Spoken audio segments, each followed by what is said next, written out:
The trajectory of the way of Jesus has always been expansive and inclusive. I'm Reverend Jim Keat, digital minister at the Riverside Church, and this is the Word Made Fresh, the weekly video Bible study and sermon prep resource where we talk about an upcoming lectionary passage, and then you can use it for your sermon or your Bible study, or just to be a Bible geek. And yes, today we're going on a run. Whew. Today we're going to talk about the lectionary text from Acts chapter 11, verses 1 through 18, and it's great. But first we're going to talk about running. So one of my favorite things about running is that all you need to do is put on something on your feet or go barefoot, stand up, move your legs, and you're a runner. There's no criteria for who's a runner and who's not, except for running. Whether you run half a mile, whether you run 10 feet, 1 mile, 5K, 10K, a marathon, ultra marathon, whatever you run, you are a runner. Some people might say, oh, you're only a runner if you wear the right shoes or if you have fancy gear. No, you don't need any of that. All you need to do is run and you're a runner. That's it. That's what makes you a runner. The running community is this expansive and inclusive community that really lets everyone in, whether you take 10 steps or you go 10 miles or 100 miles. I'm not gonna do 100 miles. We're doing 5 miles today. Let's go. So what does all this have to do with this passage from the book of Acts? Glad you asked.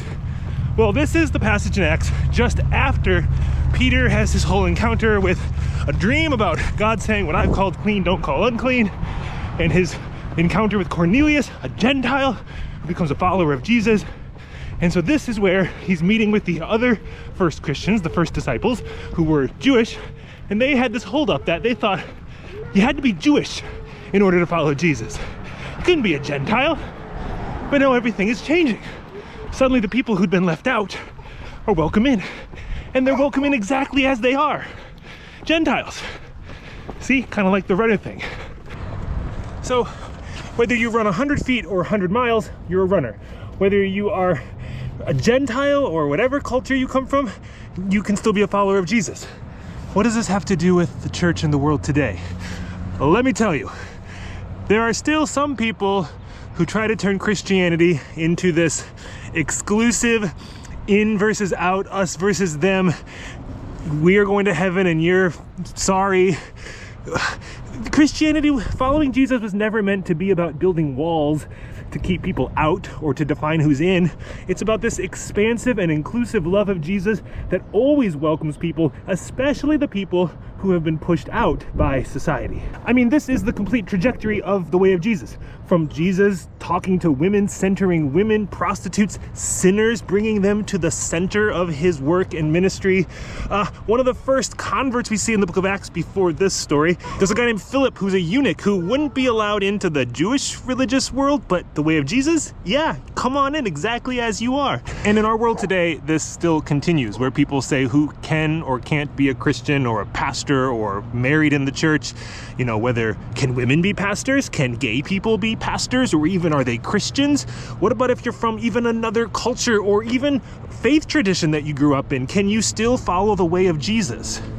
Yes, this way of Jesus is expansive and inclusive, and it is a path that welcomes all of us to step onto it exactly as we are. So if you're a woman, yeah, you can be a pastor. If you're queer, yeah, you can be a Christian, a pastor, married in a church.